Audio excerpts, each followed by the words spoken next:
பெரியாரை வந்து பகுத்தறிவு கடப்பாறை அப்படின்னு விஜய் மென்ஷன் பண்றாரு. நம்ம ஈரோடு கடப்பாறை தான் நம்ம தந்தை பெரியாரு. சீமான் அவர்கள் சொன்ன கடப்பாறைங்கிறதுக்கு பதிலடியா நம்ம எடுத்துக்கலாம். சீமான் போன்ற தற்குறிகளுக்கெல்லாம் நான் பதிச்சு போவதில்லை. இப்போ இது வந்து சீமான் அவர்களுக்கு பதிலடினே எடுத்துக்கலாம். எடுத்துக்கோங்க. இன்னொன்னு என்னன்னா,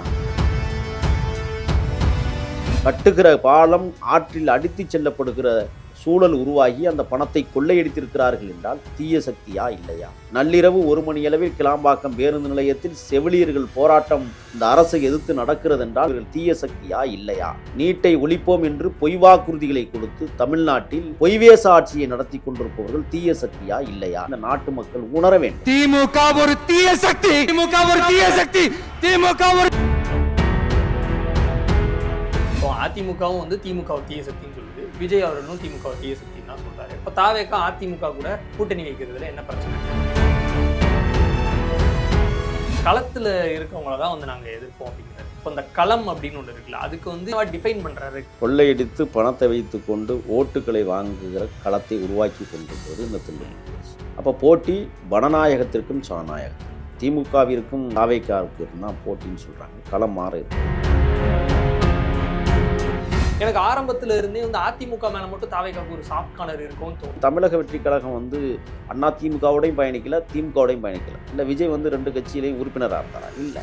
ஆனால் இன்றைக்கு அவர் தனி இயக்கம் கண்டிருக்கிறார் என்றால் மக்கள் அங்கீகரிக்க தொடங்கியிருக்கிறார். அதனால தனி இயக்கம் வந்து 2 ஒரே குட்டையில ஒரு மட்டதாங்கிறத வந்து நீங்க ஏற்கல. இவங்களுக்கு அவங்க எவ்வளவு பரவாயில்லன்னு தான் நான் சொல்றேன். வணக்கம். வணக்கம்.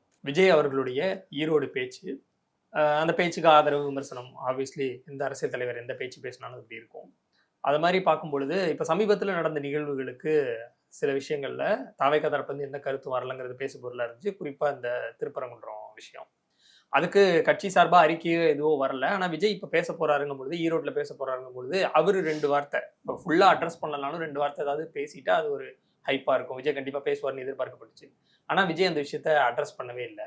இப்போ ஒரு பெரிய இஷ்யூ நடக்குது, ஆளுங்கட்சி ஒரு ஸ்டாண்ட் எடுக்கிறாங்க, எல்லா கட்சிகளும் ஸ்டாண்ட் எடுக்கிறாங்க பொழுது தாவேக்கா ஏன் அந்த ஸ்டாண்ட் அனௌன்ஸ் பண்றதுக்கு இவ்வளவு தயங்குறாங்க?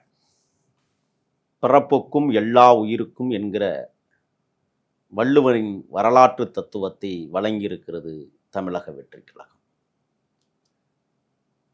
திருப்பரங்குன்றத்தில் தீபம் ஏற்றுவது தமிழர்கள், இந்துக்கள் அல்ல.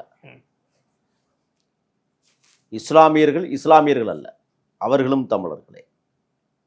மார்க்கங்களின் அடிப்படையில் மதங்களை பின்பற்றுகிற ஒரு சில பேர் தீவிரமாக இருப்பார்கள். திருப்பரங்குன்றத்தில் 6 மணிக்கெல்லாம் தீமை ஏற்றி முடிச்சாச்சு. இஸ்லாத்துக்களும் கலந்து கொண்டார்கள். தமிழர்களுடைய நாகரிக பண்டிகை. கடவுள் உள்ளே இருக்கிறார், அது தீப ஒளியில் உனக்கு காட்சி தருகிறார், உள்ளத்தை தூய்மைப்படுத்து என்று வள்ளலார் சொன்னதைப் போல திருப்பரங்குன்றமும் அப்படித்தான் தீபம் ஏற்றப்பட்டது.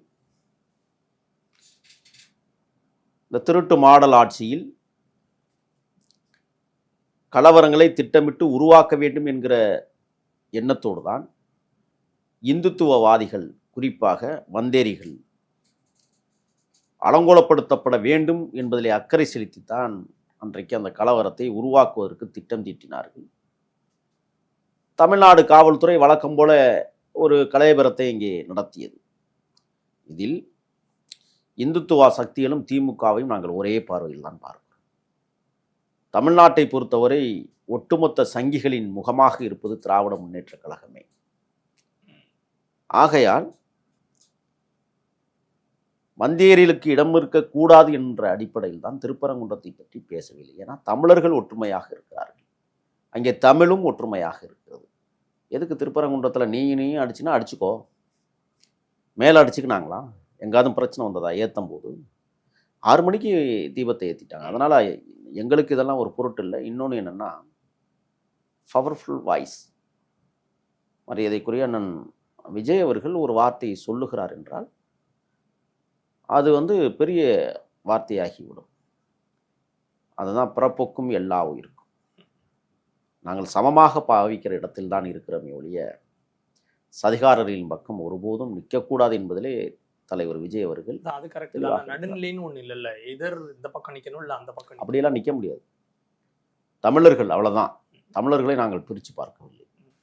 இப்ப நீங்க தான் சொன்னீங்க வந்தேரிகள் தான் அங்க ஒரு பிரச்சனையை உண்டு பண்ண ஆமா. நினைக்கிறாங்கன்னா, அப்போ தமிழர்கள் பக்கம் நின்ற வேண்டியதானே, வந்தேரிகள் பக்கம் நிக்காம நாங்க இதுக்கு எதிரா இருக்கோம், ம். இவங்க ஒரு மத அதனாலதான் தூண்ட பாக்குறாங்கன்னு அதனாலதான் சொல்லிடலாம்ல. அதனாலதான் பேசாம இருக்கும். ஏன் பேசாம இருக்கிறோம்னா, ம். கீழே அடிச்சுக்கிற 2 பேரும் அடிச்சுக்கட்டும். தமிழர்கள் சரியாகத்தான் இருக்கு. அதே கீழே நின்று அடிச்சுக்கிறவனுக்கு போய் ஏன் ஆதரவும் சப்போர்ட்டும்?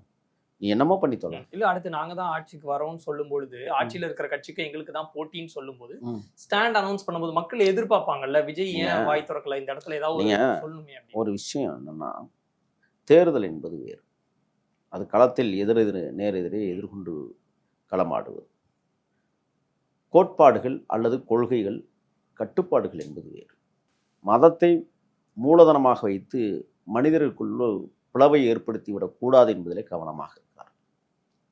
அதை பற்றி பேச வேண்டிய அவசியம் இல்லை என்றுதான் அவர்கள் உறுதியாக இருக்கிறார். இப்போ சீமான் அவர்கள் சமீபத்துல இந்த விஜில் அமைப்புடைய மேடையில பேசியிருந்தாரு. ம். எந்த பார்ப்பனை எதிர்ப்பை காமிச்சு திராவிட இருப்பை கட்டமைச்சிங்களோ அதை வந்து அதே பார்ப்பனை கடப்பாரை வச்சு இடிப்பேன்னு சொல்லியிருந்தாரு. அது மிகப்பெரிய விமர்சனத்துக்கு உள்ளாச்சு. நேற்று வந்து பெரியார் எந்த திராவிட இயக்கத்தை வந்து இந்த திராவிடம்னா பெரியார் தான் அப்படின்னு ஒரு ஐடென்டிட்டி இருக்கும் பொழுது பெரியாரை வந்து பகுத்தறிவு கடப்பாரை அப்படின்னு விஜய் மென்ஷன் பண்றாரு. அப்போ இது வந்து அதே சீமான் அவர்கள் சொன்ன கடப்பாரைங்கிறதுக்கு பதிலடியா நம்ம எடுத்துக்கலாமா? சீமான் போன்ற தற்குறிகளுக்கெல்லாம் நான் பதில் சொல்வதில்லை. கேட்கிறீர்கள். உள்ளாடைகளுக்கு வாசனை திரவியம் தடவிய ஒரே உயிரினம் அதுதான். தனிநபர் தாக்குதல் இருந்துவிடக்கூடாது என்பதிலே தனியாக கவனம் செலுத்துகிறேன். ஒரே ஒரு செய்தி தான். பாரதி உனக்கு பாட்டன் என்றால் பாரதிதாசன் எனக்கு பாட்டன். நீ பார்ப்பான் பக்கம் நிற்கிறியா, தமிழர்கள் பக்கம் நிற்கிறியா என்பதை தோலுரித்து காட்டுகிற இடத்திற்கு நாம் வந்திருக்கிறோம். பாரதியார் எந்த இடத்திலும் தமிழ் தேசியத்தை பற்றி பாடவில்லை. ஆனால் தன் வாழ்நாள் முழுவதும் தமிழ் தேசியத்தை பற்றி பாடிய ஒரே கவிஞன் பாரதிதாசன். எங்களுக்கு பாரதிதாசன் தான் மூலதனமே ஒழிய பாரதி கிடையாது. அவர்களுக்கு வேணால் பாரதியை பற்றி பேசினால் பணம் குவியும் என்பதற்காக பேசுகிறார்கள். மனப்பாடம் பண்ணி அவுத்து விடுறதுல நிறைய வேலைகளை செய்து கொண்டிருக்கிறார். நாங்கள் தமிழ் தேசியத்தை சார்ந்தவர்கள். ஆகையால் பாரதிதாசனுடைய கவிதைகள் தான் எங்களை உசுப்பேற்றி கொண்டிருக்கிறது, தேசத்தை கட்டமைப்பதற்கு காரணமாக இருக்கிறது. ஆனால் கடப்பாறை என்பது ஒரு ஆழமான அழுத்தமான பாறையை தள்ளுவதற்கும் உடைப்பதற்கும் பயன்படுகிற பாறை. ஆர்எஸ்எஸ் கும்பலுக்கு அழுத்தமான பாறை தேவையில்லை. அவர்கள் திருநீர் பூசினாலே அல்லது பூணூல் போட்டாலே அல்லது உச்சுக்குடுமி வைத்தாலே அது எளிமையாக அது பாறை அல்ல, பனங்கொட்டை.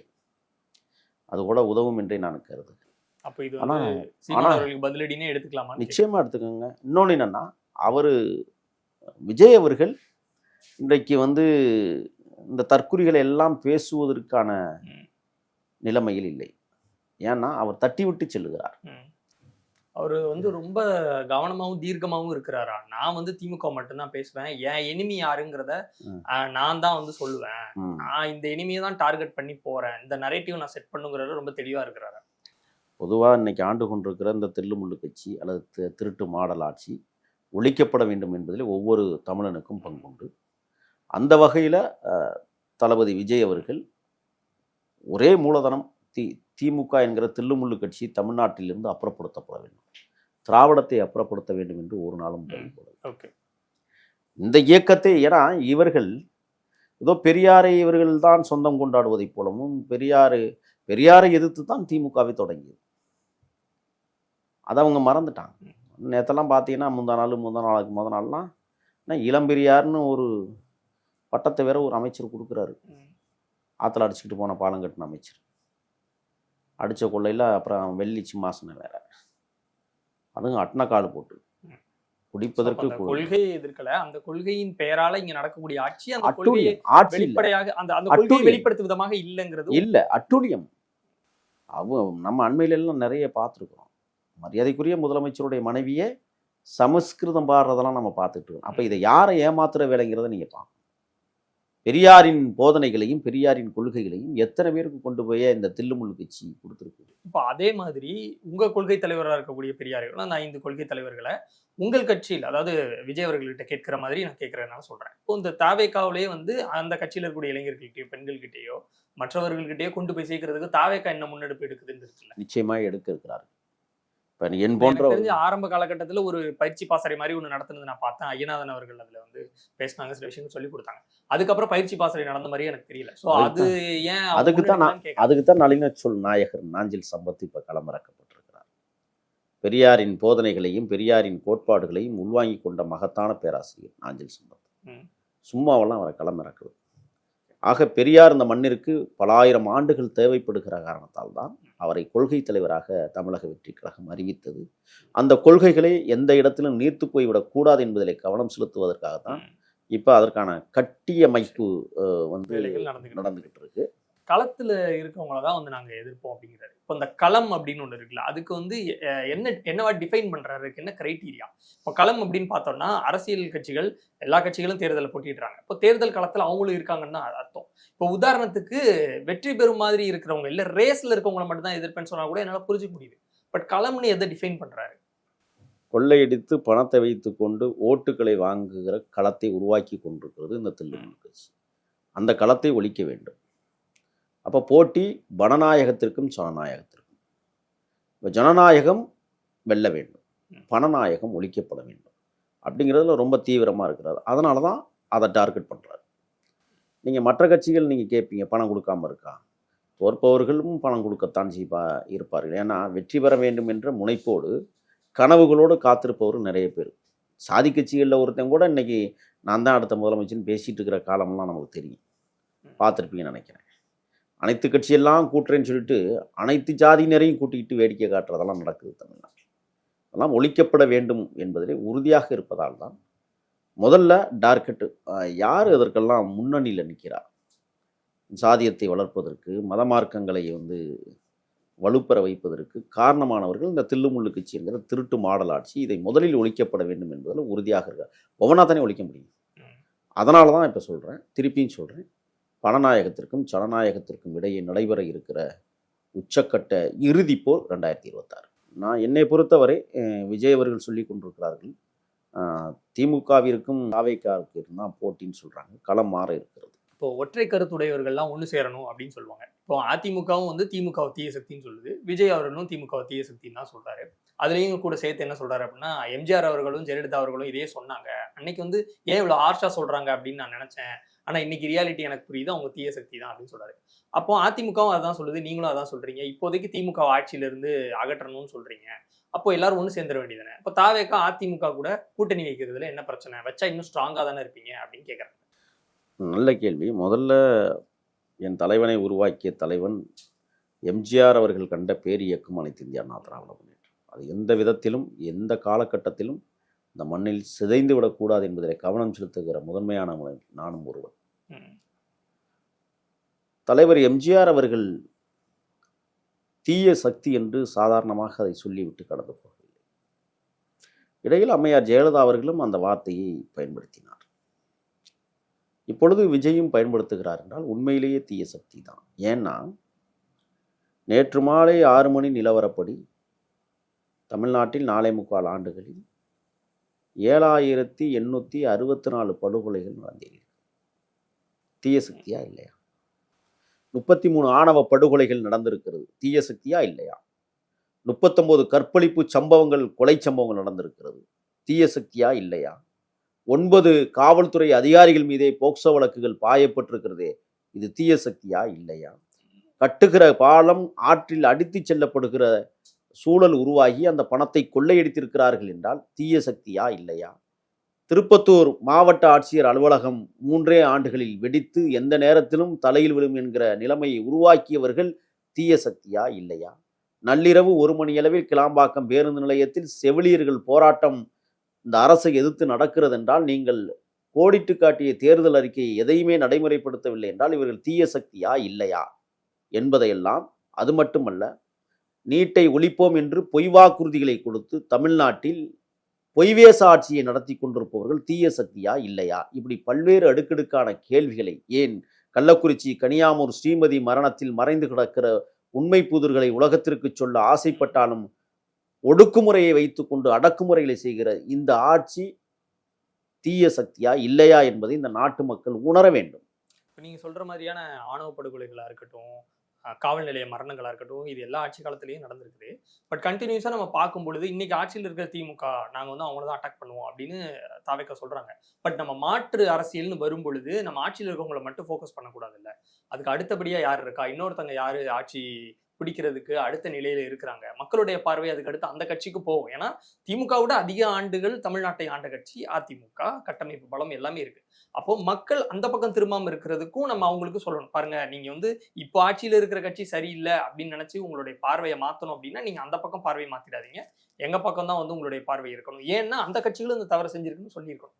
எனக்கு ஆரம்பத்துல இருந்தே வந்து அதிமுக மேல மட்டும் தாவேக்காவுக்கு ஒரு சாஃப்ட் கார்னர் இருக்கும்னு தோணுது. ஏன்னா தேவையான இடத்துல நம்ம ஜெயலலிதா அம்மாவை பத்தி பேசிடுறோம், நேத்து கூட சொன்னாரு எம்ஜிஆர் அவர்களை பத்தி பேசிடுறோம். இப்போ மாற்று கட்சின்னு வரும்பொழுது, மாற்று அரசியல் நம்ம வரும்பொழுது ஏன் ஒரு கட்சி மேல மட்டும், திமுக அதிமுக கிட்டத்தட்ட ஒண்ணுதான், 2 பேருமே ஆட்சி செஞ்சிருக்காங்க, 2 பேரும் ஊழல் செஞ்சிருக்காங்க, 2 பேரும் ஆட்சியிலையும் கொலை கொள்ளை பாலியல் வன்புணர்வு இதெல்லாம் வந்து சகட்டு மேனிக்கு நடந்திருக்கு. அப்போ நம்ம ஏன் ஒரு கட்சி மேல மட்டும் சாஃப்ட் கார்னர் வைக்கிறோங்கிற கேள்வி வருது. பொய்யா பேசி சமூக நீதினு போய் பேசுறது, திராவிட மாடல்னு திட்டு மாடல் ஆட்சி நடத்துறது.